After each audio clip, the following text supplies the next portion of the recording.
જૂનાગઢ જિલ્લાના કેશોદ તાલુકાના police inspector પીએ જાદવના માર્ગદર્શન હેઠળ કેશોદના એનજીઓ વેપારીઓ તેમજ પત્રકારોની એક મીટિંગનું આયોજન કરાયું હતું,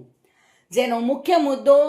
સમગ્ર ગુજરાતમાં સાયબર ફ્રોડને લગતા અલગ અલગ સ્કેમ લોકો પર થઈ રહ્યા છે, ત્યારે લોકોમાં અવેરનેસ આવે તેવી ઘણી જ પ્રકારના વિડીયો મારફતે તેમને સાયબર પોસ્ટ દ્વારા તેમજ અન્ય પ્રકારના સાયબરને લગતા અસંખ્ય ગુના બનતા હોય છે, તેમાં એક નવું ટ્રેન્ડ હાલ જોવા મળી રહ્યો છે, જે કંકોત્રી મોકલી અને ફ્રોડ કરવામાં આવતો હોવાના અનુભવી લોકોના ઘણી ફરિયાદો જોવા મળી રહી છે। ત્યારે લોકો જાણતા હોવા છતાં પણ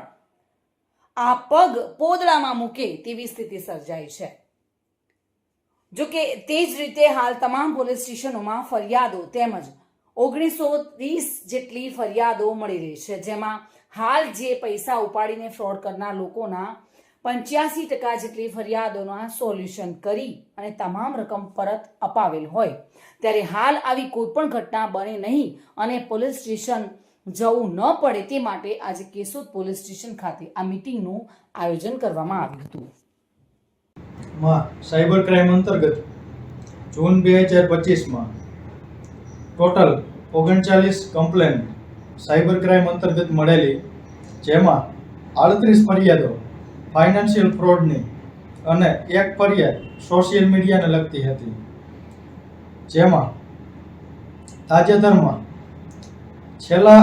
3 મહિનાની આપણે 1 મહિનાની અંદર રિકવરી આપેલી અને છેલ્લા 1 મહિનામાં ટોટલ 15 અરજદારો અને 15 અરજદારોને પૂરેપૂરી રિકવરી, કે જેમાં જેટલા પેમેન્ટનું ફ્રોડ થયેલ હતું એ પૂરેપૂરા નાણાં આપણે પરત કરાવેલા। એ સિવાય 12 અરજદારોને પાર્શિયલ એટલે કે લગભગ અડધા જેટલી રકમ આપણે એમને પરત કરાવેલી। એ સિવાય છેલ્લા 3 મહિનાની ફરિયાદોનું જોઈએ તો એમાં 12 અરજદારો એવા છે કે જેના કુલ ફરિયાદ 2,80,256 રૂપિયાના ફ્રોડની હતી ટોટલ, એમાંથી 2,19,305 રૂપિયા પરત આપણે અપાવેલા છે, એટલે લગભગ 80-85% રકમ આપણે પરત અપાવેલી છે। આ સિવાય કમ્પ્લેન કુલ 6,80,000 રૂપિયાની હતી 2 મહિના પહેલાની,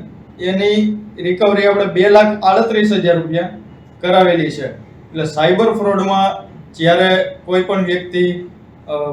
ભોગ બને ત્યારે 1930માં તુરંત જાણ કરવી જોઈએ અને જે તે નજીકના લાગુ પડતા પોલીસ સ્ટેશનમાં એને ફરિયાદ આપવી જોઈએ। મધુ રાવલિયા સાથે bureau report, today Gujarati news.